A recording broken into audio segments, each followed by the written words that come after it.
Nope.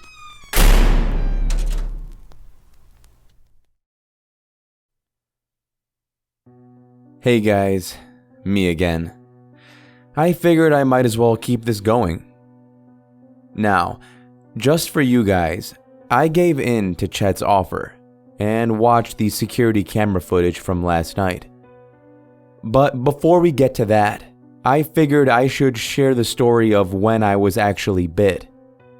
So, good news everyone, you guys are actually going to get some werewolf stories this time. I live in a cabin out in a small patch of woods. Now, I'm still very close to town, and I get the internet and running water, and all that good stuff. But a cabin in the woods has always been my dream home.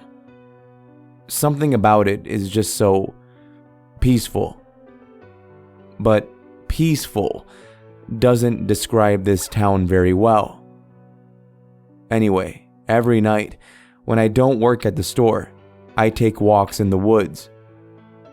Sometimes they last a few minutes, sometimes a few hours. I got bit a few weeks after I moved here. One night, I think it was November, but I might be wrong, I was taking my walk, thinking about what I was going to make for dinner, when I heard a weird squishing sound. I moved past some trees and bushes and saw it was a guy eating a deer. When I turned my light on it, I noticed the guy had jet black skin, brown fur, and claws on his hands. Now that I think about it, I'm pretty sure he even had some exposed bone on one of his knuckles. When it lifted its face, I saw that it wasn't a man. It was covered in blood and had a bear-like nose and pointed ears. It opened its mouth and snarled at me. Every single one of its teeth were razor sharp and pointed. It was like each tooth was a little spearhead in his mouth. I slowly backed away. I would have just started booking it, but I didn't want to make any sudden movements. Side tangent. I love werewolf movies. Not only can I relate to the main characters way more than most people, but it makes me grateful for the werewolf form I have. As I said in my last post, my werewolf form doesn't seem to harm people, just mess with them. I bring this up because I imagine you guys were picturing a werewolf on all fours, like the one in American Werewolf in London. But this one is more like the Wolf Man. He stood there like a human and wore clothes. Anyway, this thing stood up and stared me down. It began to wiggle its fingers and started pacing around, never taking its eyes off of me.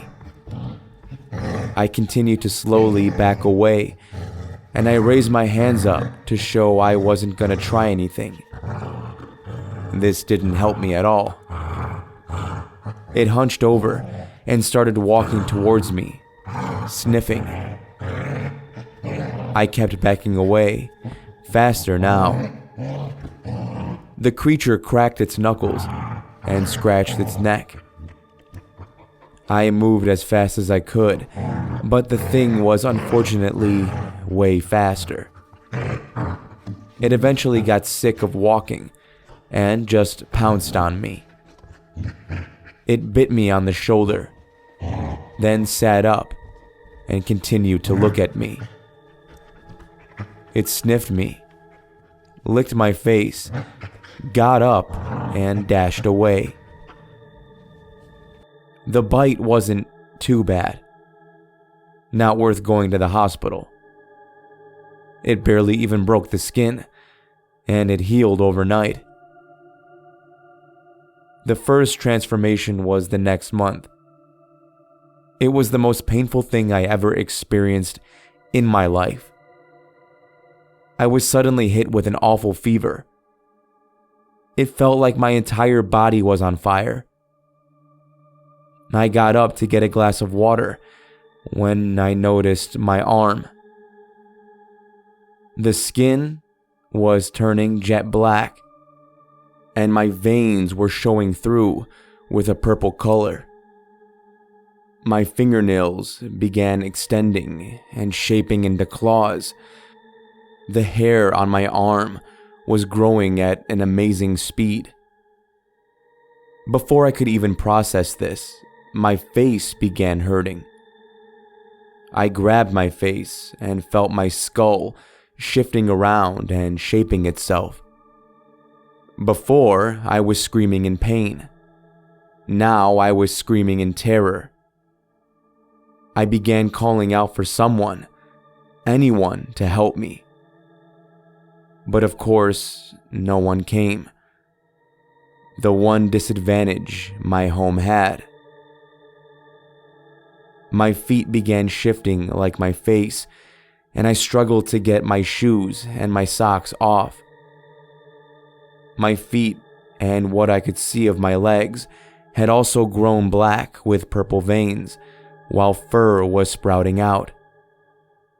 And toenails had grown into claws, just like my fingers.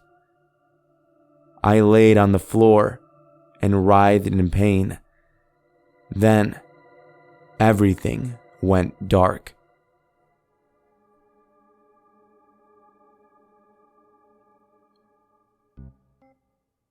Thank you for listening, and I hope you enjoyed this week's story. If you did, you know what to do. Take that like button and just bite it in the shoulder and then lick it in the face. Shout out to the author of this story, Dominic. He made it sound like he's got more on the way, so let me know down below if you're interested in having those stories produced whenever he writes them, because I think he's not gonna stop. So let me know. But until next time, everybody, remember to stay safe out there. I'll be seeing you in the next video.